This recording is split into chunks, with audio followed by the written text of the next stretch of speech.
for you to miss the mark. It's not just the devil came along, but God doesn't want pride to be in your life, and you will end up in the same snare. Well, that wasn't the only thing I did. I had a sister come to me and talk to me, and I don't know what happened to me.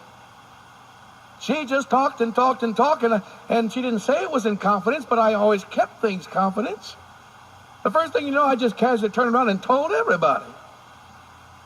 I felt like I needed a psychiatrist. How in the world did I do that? George Bogle doesn't do that. I didn't tell my wife anything, let alone anybody else. And there I am just telling everybody, and she looks at me and says, "Thanks, Turkey." You know, in her attitude. Praise the Lord, big mouth, fine. You know, I'll wait till I confide anything in you again. You know, the Lord said, "What did you say about Brother so-and-so? What did you say about Pastor so-and-so? You had better be careful. This is a spiritual walk, and God will cause your life to be spiritual in victory, or it will spiritually move into failure. Be not deceived. God is not mocked. Whatsoever a man sows, that shall he also reap."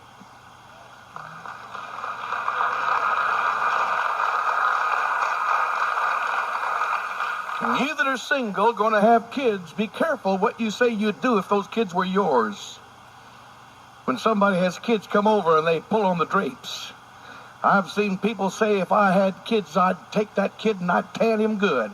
If I had that child, I'd shake that child. And then they get a couple of children of their own, and you say, "Lord, my, what in the world is wrong with them? They don't even discipline those kids." Listen, God will let you eat your own words. He's not just a religious God that stays with your hands raised. Praise you, Jesus, praise you, Jesus. He walks in the middle of living. He walks in the middle of life. He walks in the middle of your emotions. He walks in the middle of all that you are. God is there. You better be careful how you judge other people. You better watch it, because with what you judge, it's coming back again, and you're going to be getting the guilty. Not only people will be critical, but you'll find you'll say, "Forgive me, God." Why? Because God's bigger than we think he is, more real than he thinks he is. Do you know when Job got his victory? When he prayed for his friends who had treated him badly. God is going to bring us to task. We have to treat our enemies with love. Love your enemies. Do good to those who despitefully use you. And if you don't learn to do that, your blessing is going to dry up. Oh, listen.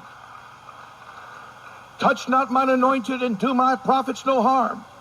Now, that doesn't mean that when a prophet is wrong, that you ought to say he's right. But God may tell you, keep your mouth shut. God may say, "I'll handle that."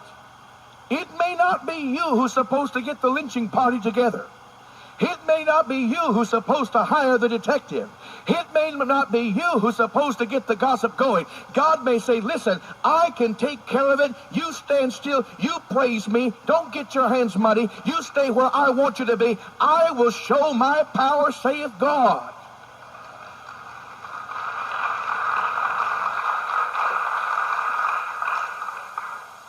When David sinned with Bathsheba, the mother-in-law didn't have to get the thing straightened out. Nobody else. God had a way of getting it taken care of. Listen, God said, "I will build my church, and the gates of hell shall not prevail against it."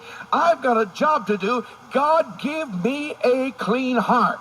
You've got a job to do. God, let me be pleasing in your sight. And you have to recognize who it is that you are